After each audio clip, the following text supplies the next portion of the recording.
The main reason why I've written the book is I wish I had it when I started in Global Payroll. Something that's accessible, written not only out of theory but in practice, and something that's on my desk and can actually support me. That's the main reason why I've written this book, and I'm turning 40 this year. So I thought this should be a moment for something special, so that's why the book's out there. I usually have 3 categories of payroll KPIs. One is payroll efficiency, one is payroll effectiveness, and one is payroll compliance. But then it's something that's dear to my heart is moments that matter. And moments that matter for an employee and their pay. I once did a study with employees and their stakeholders, say, what are the real moments that matter? They say, well, if I have a question about my payslip, if I need to get something for a mortgage, I need to speak to people who can help me. One click away or one referral away. Managing a global team is complex, but Deel makes it simpler with payroll, HR, IT, and compliance all in one place. That's why over 35,000 businesses trust Deel to hire, pay, and manage their teams worldwide. See how Deel works at deel.com/nickday. That's DEEL.com/NICKDAY. Deel, your forever people platform. Hello and welcome back to the Payroll Podcast. I'm your host. My name is Nick Day. I'm CEO at JGA Recruitment Group. Thank you for joining me on this show. I'm super excited to share more stories, strategies, and actually an amazing book with you today from the fantastic author, Max van der Klis-Busink, who's been on this show 2, 3, maybe even 4 times before. So lovely having you on the show. An amazing guest who has written his first, I believe it's your first book, but already he's a very much a respected global voice on the world of payroll, a seasoned global payroll professional, a fellow winner of the Global Vision Award at Payo as well. And your latest book, which is called The Global Payroll Manager's Playbook, the definitive guide for high-impact global payroll management. I'll be honest, readers and listeners, I haven't read this myself yet. Oh. I'm still waiting for Max to send me my very personalized signed copy. So until that arrives, I have heard some amazing feedback, and I'm super proud for you for having got this out there. We've been talking about your strategies, your framework since our very first show. So to put that into print to help others in the industry to deliver a better, more robust, secure, safe, efficient payroll service, I think is a wonderful thing. So Max, welcome back to the Payroll Podcast. How you doing, buddy? Thanks for having me, Nick. It's a very warm Friday here, and I now feel terrible that I haven't sent you a personalized version of the book yet. So we'll get that sorted, Nick, because how could you read it if you don't own it? Huh? Well, exactly, right. And I haven't been, I've been too tight to go and spend the £5, whatever it is, to go and get my own copy, which is not good enough. And I would have got one at Congress, but there was such a huge line of people waiting for your signed copy. I didn't wait in line, but I will read it. That's my pledge to you. So yeah, the book is out. I'm of course a very proud author now. It took me. People always ask me, Max, how long did you take to write it? And I'm like, well, conceptually, it's been in the making since Nick's podcast, right, where I talked about a framework. And I started the book about 2 years ago conceptually, and then I stopped. And then I started in November 24, redid the framework to 4 big building blocks: global payroll strategy, governance, operating model, and delivery, and then 4 components each. And of course, a payroll person loves structure, so I had the structure in place. And then it took me 4 months to write, start to finish. Fantastic. And now it's out there. And the main reason why I've written the book is I wish I had it when I started in Global Payroll. Something that's accessible, written not only out of theory but in practice, and something that's on my desk and can actually support me. That's the main reason why I've written this book. And I'm turning 40 this year, Nick. So I thought this should be a moment for something special. So that's why the book's out there. It also means no one can actually say it was a midlife crisis because you got it in just before that year, right? So now it was always part of the roadmap. So look, I don't own a bicycle yet, a motor bicycle, so I'm not in that phase yet, but it's approaching. Is it on your roadmap? That's the key. Yes. Yeah. So look, who's the book really for? We've got a global audience on this show, as you know. I know your background is very much in the world of global payroll. So who's the book for? That's a good question. And this probably makes me regret the title, because I've called it the Global Payroll Manager's Playbook. However, the concepts are so generally applicable that it should have been the payroll manager's playbook. But of course, I've given it a global content given my career. But the book really is for any payroll professional that either works at a provider or at an enterprise who wants to learn concepts that will help them elevate their own career, but also their company and their payroll function. I've been fortunate enough to get a lot of feedback about the book. I had a guy out of Australia who reached out to me on LinkedIn, Nick. He said, "Hey, I've seen all these posts about your book, but it says it's a global payroll book, but I just manage payroll in Australia. And before I'm going to spend my money, convince me that it's also applicable to me as a payroll manager in Australia." I'll put you under And I some said, pressure. well, Convince us. Convince all the listeners now. Then this is your pitch. Your pitch to the world. Here we go. It's Chris. Well, I said it doesn't really matter if you manage one payroll or another payroll. You would need to get it done. You would need to develop a strategy that supports the business. You would need to put in risk control and compliance that supports the license to operate of your business. You will need to go through pre-payroll, all the inputs, run payroll to validate all the inputs and process and post-payroll. He said, yes. I said, okay, same across the globe. I said, but do you have the structure how to do that? Do you know how to write a payroll policy? No. I said, that's all in the book. The concepts are universally applicable. And I said to him, buy the book. If you still feel like it's too global, I will refund you double. He has now given a testimonial on Amazon. There you go. Happy days. Love that. Happy days. And that's why it's so rewarding. But I also have people from payroll providers who say, I finally understand my customer now. Because you're a part of the puzzle as a provider, but there's a lot more happening on the background. I also have consultants who do consulting, and I've now actually seen my framework in slides of external consultants using it. And that's what's rewarding to me. It's payroll people who I love, who has given me my career, right? This profession, your profession, Nick, we owe a lot to the industry, and to give this back. And then I wish that the younger version of me, who started in global payroll when he was 20, would have had this. Yeah, I think that's for me the icing on the cake. Yeah, that's a great response. I remember when we had our first show. For those who want to go back and find it, please give it a listen, because you talk very eloquently, very passionately. Of course, passion for payroll is your hashtag, about the importance of payroll frameworks. You also talk a lot about in that first show that we did, the importance of governance, stakeholder alignment, ownership. So I'm assuming now this is all of that verbal stuff we talked about last time on the podcast now coming to life on the page. That's it. And I had a chat this morning with Ralph from Payroll. And I need to mention, by the way, Chris Wenman. That's the friend out of Australia. But he said, okay, I've kind of read the book, and he's a Dutch payroll professional. He said, it's Max.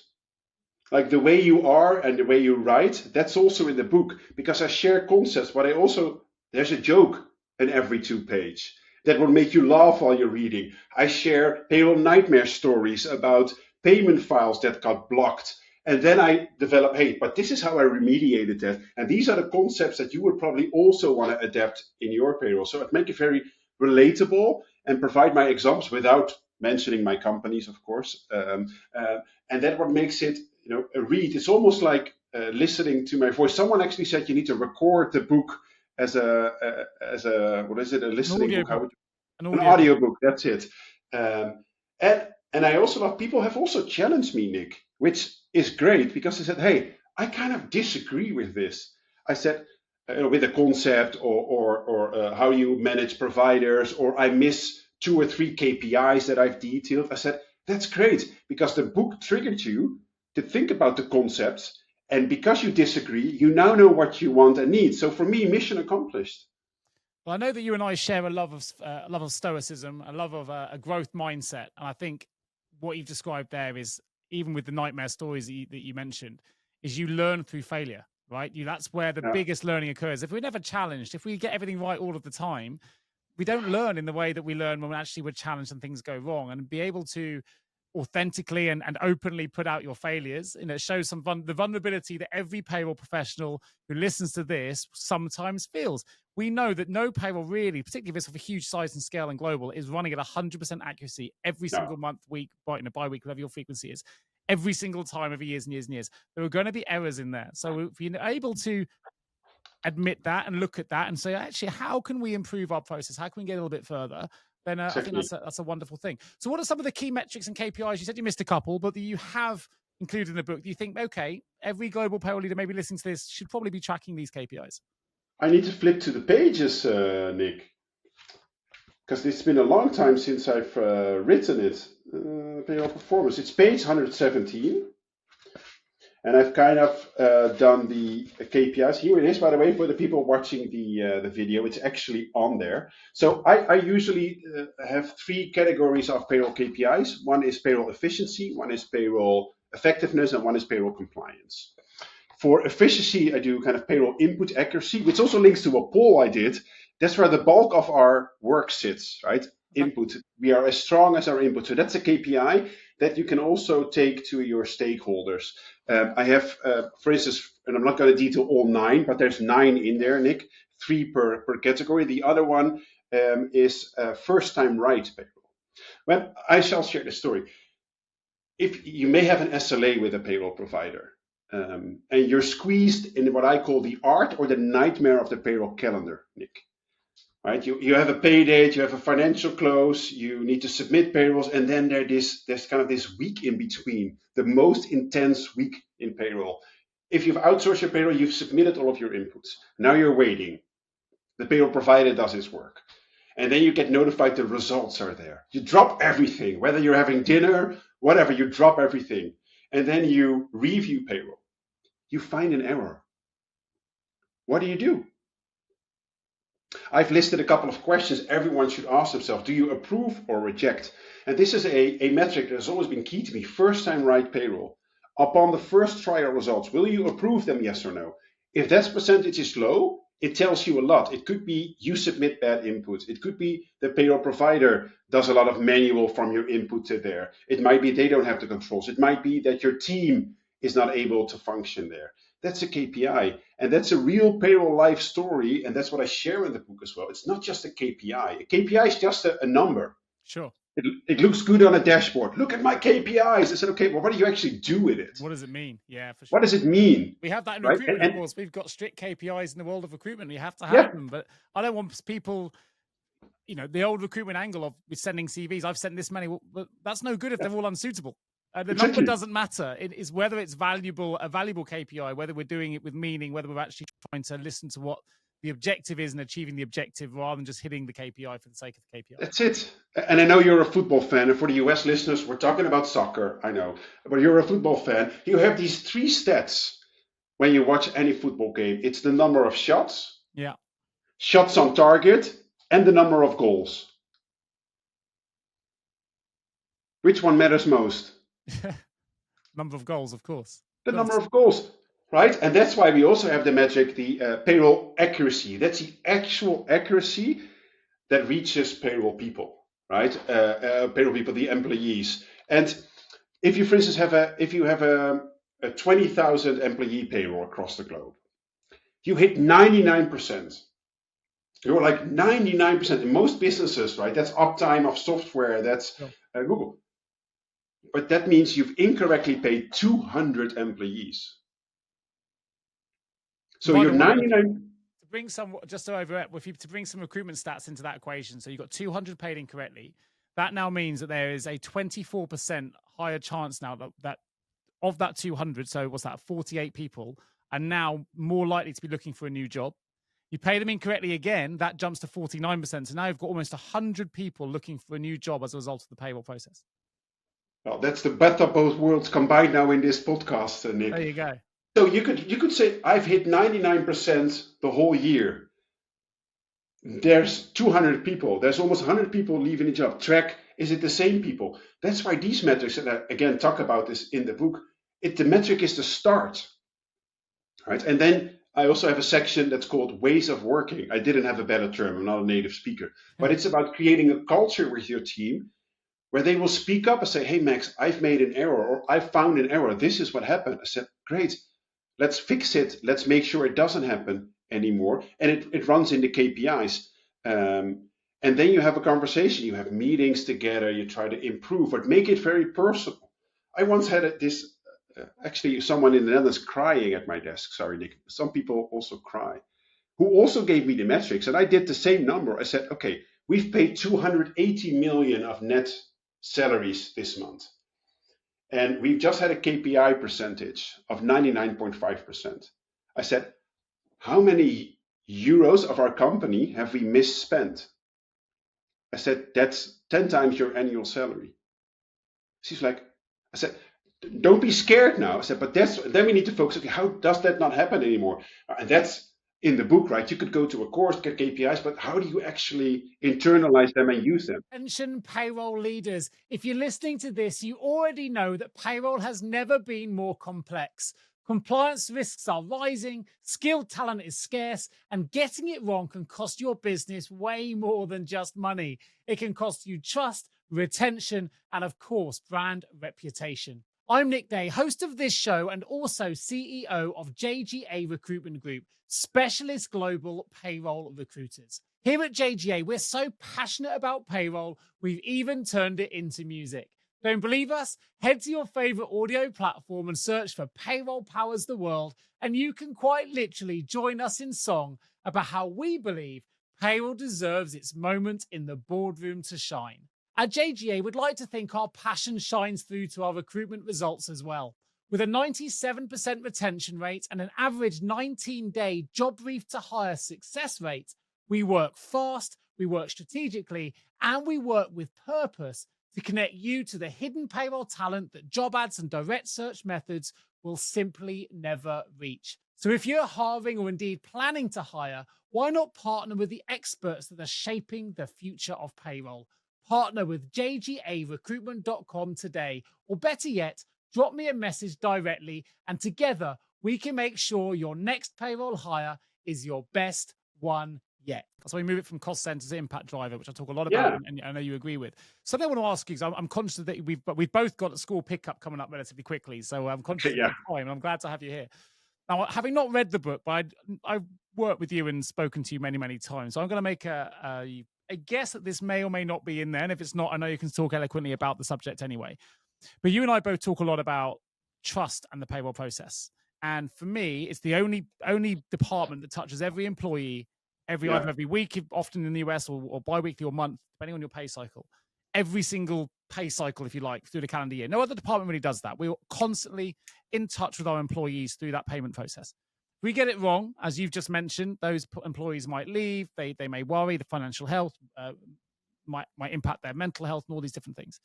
And I've heard you use the word guardians of trust. So do you talk about the guardians of trust in your book? And if you do, great, let's bring that to life. But even if you don't, what are the kind of leadership qualities you think are essential in today's kind of global management landscape for payroll? Because I think that trust element is what the one thing that really can really help lift the profile of payroll. And people understand just how important the role is that payroll plays in that building of employee trust. Yeah, there's a lot to unpack there, Nick, and it's of course a topic dear to my heart, and it is covered in the book. It's 244 pages, but it comes down to the employee touch point. There's only 3 that we have. First is a pay slip. I actually talk at length about the pay experience, and you remember that was if you could change the industry. One thing you could change about the payroll industry would be an interactive pay slip. I don't forget our podcast, Max. I remember everything, and it's now a reality, which is wonderful. It is a reality in certain geographies, right? But it should be universal. Sure. I think that's something that is our touch point to employees. Then it's the payment. It's very basic, but I talk at length about how do you assure it's the right payment at the right account at the right time. But then it's something that's dear to my heart is moments that matter. And moments that matter for an employee and their pay. I once did a study with employees and their stakeholders, say, what are the real moments that matter? They say, well, if I have a question about my payslip, if I need to get something for a mortgage, I need to speak to people who can help me.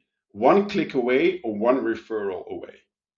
And that's all of the book, all the concepts, lovely, well done, Max, woohoo! But that's what it comes down to, sure. Right? And work your way back from there. What's the culture? Leadership styles, for me, there's a lot about leadership, and you talk about this much better than I do, Nick. And what for me the theme is 2 things this year. One is you need to be a status quo breaker as a leadership to walk that talk and say, oh, payroll, we see a button, we see all the memes, I love the memes, that's fine. But how are we really going to change the profession. You need to be a status quo breaker, right? We love complaining and not about this, but do something about it. Yeah. And then we come into Stoic principles. Is it within your control, outside of your control? But none of them should prevent you from attempting. It should be preventing you from being disappointed that it doesn't work because it's just outside of your control. Or can you bring it within your sphere of control by taking an action? For sure. Could also be, right? Well, if you touch it, you own it. That's also cool. So I think a status quo breaker. And the other thing is visibility. We speak a lot about recognition. We want budgets, we want everything, but it comes with visibility. Does your company actually know that you exist? Do you only come with them with a problem? There's an error. Have you ever asked an interesting question to an HR leader you're speaking with? Hey, how are we going to improve employee engagement? What's your vision of our workforce? Instead of, hey, my interface out of Workday or SuccessFactors failed. We need to fix this. To grow visibility is to grow engagement with others and speak the tongue of others and not just your payroll speak, right? I think visibility and status quo are some of the more actionable leadership styles that I would love to see with payroll professionals this year. Does that resonate at all, Nick? It does. You know what? Vision drives decision. Sometimes we keep our heads down, we crack on, and we don't really lift our head up to understand why we're on the journey in the first place, what it is we're actually trying to achieve.